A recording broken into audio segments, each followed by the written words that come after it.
Following the social media boycott of clubs and even some broadcasters, we at the Nutmeg join our voices to say spread love, not hate, say no to social media abuse. Welcome to the show, the Nutmeg on Guardian TV. My name is Solomon Fowowe. It's great to have you guys join us today. I hope you're keeping safe, social distancing, using your face mask. And if you're watching on Instagram or Facebook, make sure you like and you follow this page. If you're watching on YouTube, kindly subscribe and hit the bell button for you to get all new videos directly into your inbox. Now, today's show, yes, you might not see so much of a footprint of your favorite football club on social media this weekend because of the social media boycott, but there's still so much happening this weekend. Well, Manchester City could actually become the crowned champions of England if things go their way in that game between Manchester United and Liverpool. And also, Leicester could eventually get into the UEFA Champions League this weekend. Now, joining me on the show to break things down is the friend of the show and also a sports journalist,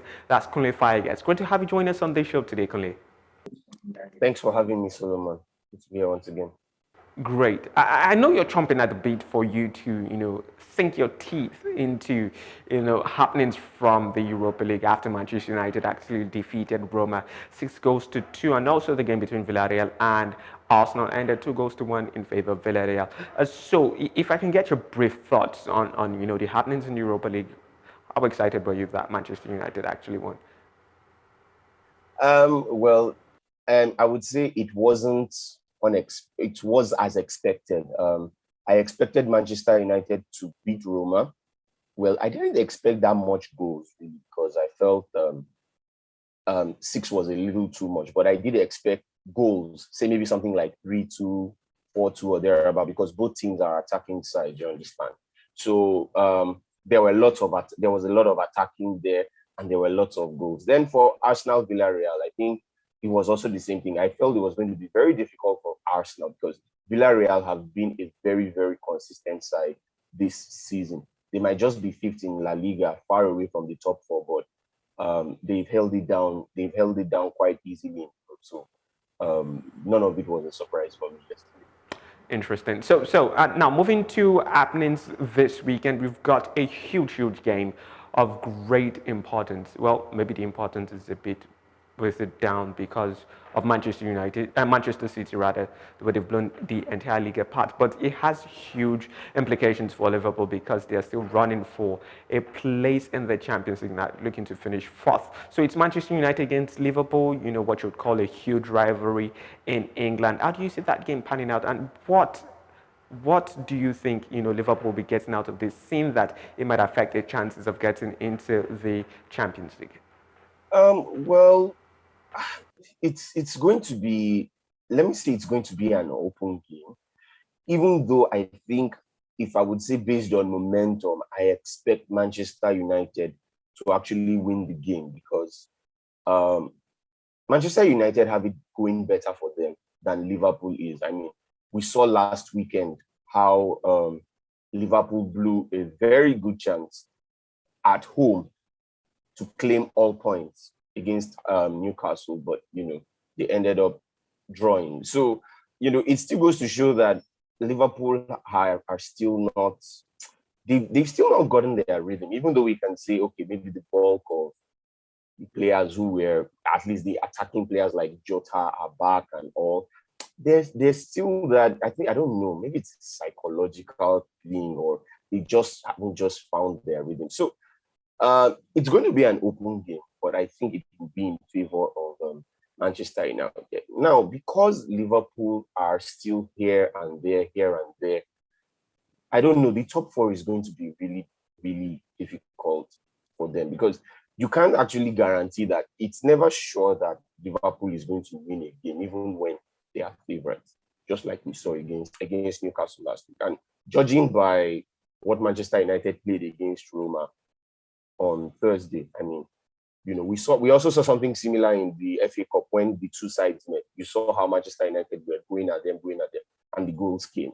They don't have their strongest defense available. So I think it will go Manchester United. But then let's not forget, Manchester United can be very sloppy too. They can easily concede goals. So I think it's going to be an open game, but it's going to be a tall order for Liverpool, considering that there are still many teams who are in the hunt for finishing in the top four. So unless Liverpool can get there, can just find that consistency in these last few games where they will win everything, I'm sorry, I feel finishing in the top four might be a difficult one for them.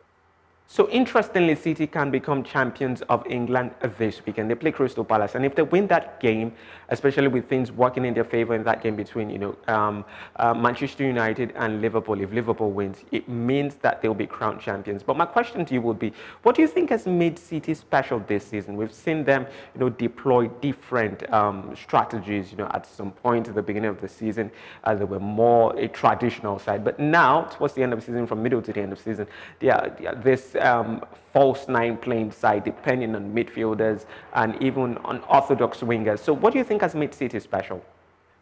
I would actually first say that I think this has been the strangest City side that I have ever seen, because like this is the first time where we didn't have City forwards, or at least to some great extent, where City forwards, the traditional forwards, were totally out of the shadows. We're completely out of the shadows. Like, because if you're going to be looking at City's best performers, you will see that none of their forwards are among them. So it's really surprising. But then that again, I think City benefited from the lapses of those who were supposed to be ahead of them. First being Liverpool, because if we remember, Liverpool started absolutely very well until their players just started getting injuries. Then at a point, Manchester United seemed like they had the momentum going their way. They were racking up those wins, racking up the wins, and then until they just got to that Sheffield United game, and then they self-destructed, and then So I feel City actually capitalized on the misfortunes, because they also had their struggle. But I think as the other sides were not also showing enough consistency, I think it gave Guardiola and his team that belief that, hey, I think there is actually a serious chance. And, we just saw it. Like you said, he tried out different things. And I think maybe he just decided to teach his best forwards and stick with the false nine, this thing. And, we just saw that period where, Gundogan scored was, 9-10 goals, and it was going. And Manchester United were fumbling, and then the gap became closer. So I would say it was more of capitalizing on misfortunes of those who were ahead of them initially, and maybe just like we said, trying something different, which was utilizing the midfielders rather than the forwards, which has really till today still strikes me that a typical forward hasn't really been in the picture for Manchester City this season, but actually midfielders. So this City side, who do you think has been their most important player? Many people tell you about Phil Foden, many people say Kevin De Bruyne, some would even say Ilkay Gundogan.